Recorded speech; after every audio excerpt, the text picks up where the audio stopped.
everybody, and welcome back to Hillside Forge. On today's episode, we're going to be continuing work on our chef's knife. Now today, I have some finished forging I have to do.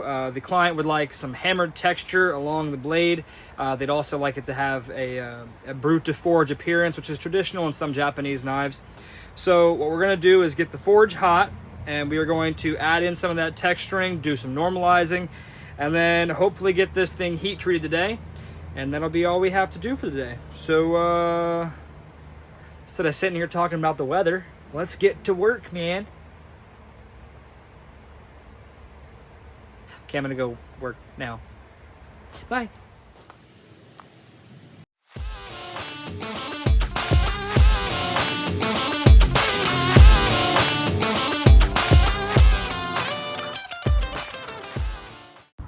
So we're going to start off with the ball peen hammer to texture the spine of the blade.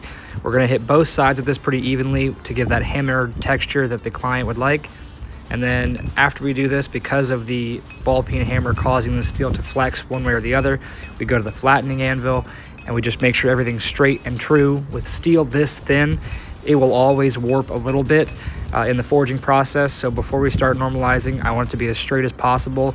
And the reality is that even in normalizing, there is a likelihood that warping may still happen, but we want to have it as straight as possible before that. So this is just over and over again, making sure it's straight and true as an arrow, or laser straight.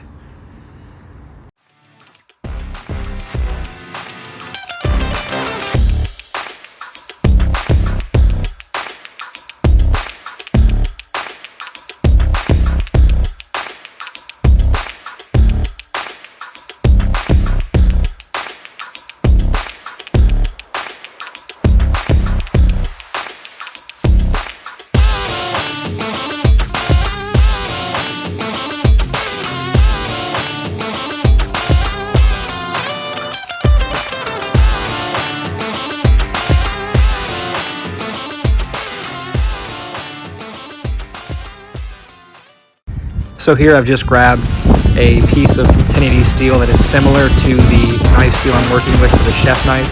He wants a hamon on the blade, so I want to water quench this and make sure that it works. If it does not work, it'll probably have cracking in it, but I want to use this test piece to find out. Here we can see it's turned white, which is a good martensite forming, but now it's over to the grinder to see if there's any cracks that might appear.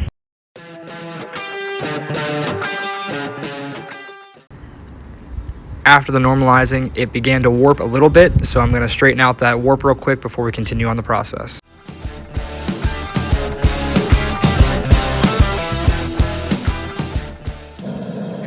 So you guys saw me playing with this before. This is a piece of 1080 steel similar to this. I just whipped it into a knife shape super quick. I was very hasty about it, so I did not take my time, and I could have put cold shuts in here, and that could have been the crack I was chasing. However, there are some other cracks that have showed up in this, and I don't want to risk the same thing happening with the chef knife that we've already put so much time into. So I think our safest bet, now that this is cooled down, normalized, and straightened, is to do an oil quench. But I'm going to clean up the profile before I do that, because we're going to do a hamon, obviously with the clay. So I want to have this as close to the final shape as possible, so we're not removing anything when we do the final grinding for that as well. So I think oil is going to be the safest bet. We're going to let this get profiled real quick on the grinder, and then we are going to clay this thing and get it heat treated today. We're going to do a forge heat treat. I don't have an even heat kiln. I wish I did have a kiln. If somebody loves me and wants to spend $3,000 on getting me a heat treating kiln, hey, we'll be best friends after that. But until then, I'll do it the same way I've made all my knives for the past, how many years have I been doing this now? 7 years. 7 years I've been heat treating out of the forge. So let's get this thing profiled, get some clay on this thing, and let's get back to work. Now I'm going to clean up the profile of the knife and clean up any of the spots that hammering and straightening may have deformed. And then I'm going to actually sand the edge to a few thousandths of an inch of its final thickness. That way when we put the clay on and we do the hardening, the hamon is far more dramatic for us.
Now using the center punch, I'm going to mark the holes that we are going to drill out for our pins.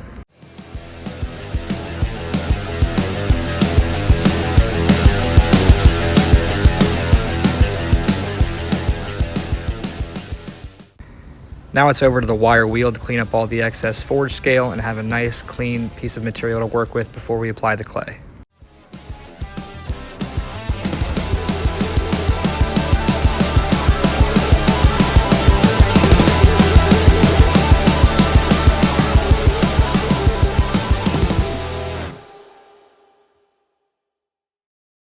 Now comes the fun part of putting on the clay.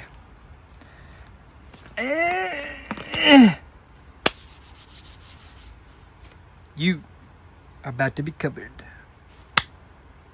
Kind of feels weird now. Anyway, so I can only cover one side at a time with the angles and the clay. So you're gonna watch me do this side, and then you're gonna have to trust me the other side, and then I'll show you afterwards. Okay? Cool? Good? All right. Deal. Let's go.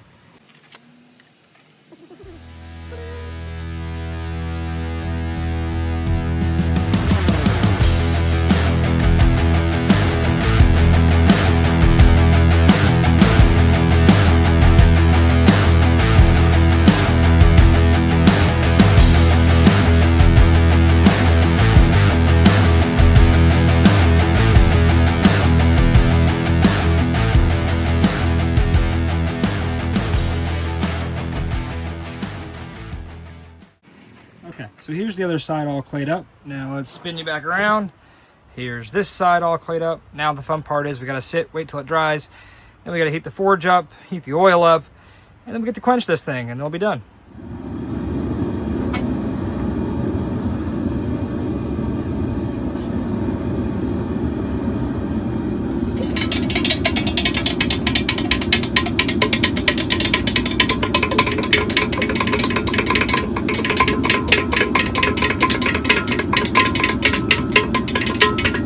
I know, don't do this with the knife, but right now, I'm just stirring the oil up, all right?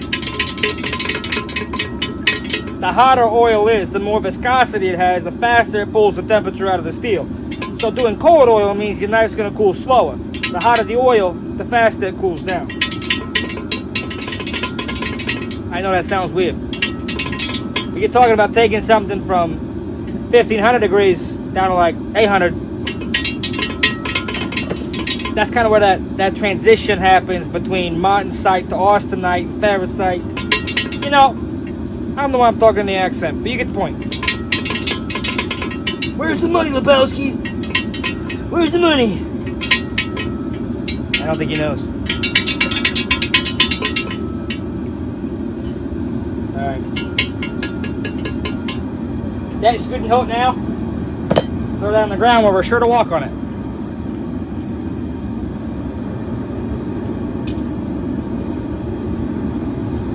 Now the plan here is we're going to go from the vise to the forge, open up the straightening jig, and then once this is evenly heated, we should probably open this first because we're not going to have a lot of time because this edge is thin. So we're going to heat the edge up, quench the knife, use the file, not to test the hardness, but to scrape off the extra clay, and then after, we're going to put it right in the straightening jig, let it cool down. That way, there's no chance of warping left to right. Once it's in the straightening jig, it'll cool down straight because it'll have equal pressure from both sides. It'll also have equal heat sink on both sides, drawing the heat out.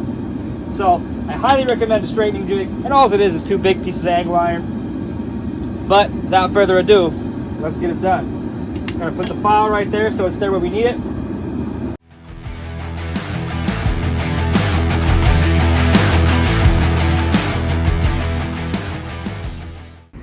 Now as we're heating the blade up for the heat treatment process, you want to make sure you're running it evenly under the flame. That way we have a nice even heat from heel to tip. We don't want to superheat the tip or the heel. Into the quench for about 8 to 10 seconds, and then we're going to break off the excess clay and get it in the straightening jig.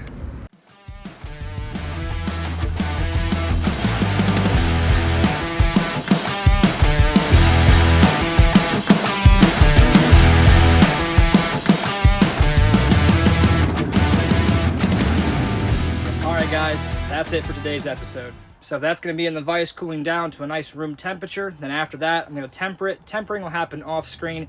That is just going to be baking it in the oven at about 400 degrees. I'll probably do 3 cycles. The first one at about 390, and then the next 2 at 400. You don't want to go too far above 400 degrees because then you start to lose some of the hardness you want to maintain for a chef's knife. If you're making a camp knife and things like that, sometimes 415, 420, around there is okay. But for produce and things like that, you want a hard, fine edge. So the 390 and 400 degree tempering is what I'm going to be doing. But that has to cool down. I have to get back up to the house. It's time for me to cook dinner. So I got to get out of here. But I hope that you guys enjoyed this episode. I hope that you are having fun learning with me. I hope that you are trying things in your shop. And if what I've taught has helped you or assisted you or showed you even what not to do, drop a link or a comment below. And if you want to have more advice, please feel free to leave a comment. Follow us on Instagram. Reach out to me through Instagram direct message. I do my best to answer everybody that comments, and I greatly appreciate everybody that likes and subscribes and shares this video. It helps get my content out there. It helps me meet more people. It also helps me do more fun projects. And I love doing this with you guys. And it's an honor and a pleasure for me. It means so much that you guys tune in. So if you want to invite your friends, even if they don't like blacksmithing, or maybe they want to try it but don't know how, I mean, ask me questions and I will happily answer with you guys. I can do, starting off with the basics, how to do coal forges and stuff like that. I don't like them, but they're pretty affordable and easy to do. So as I said before, if you would please like, comment, and subscribe, share this video. I will see you guys next time when we finish up the chef knife. All right, guys, have a great night.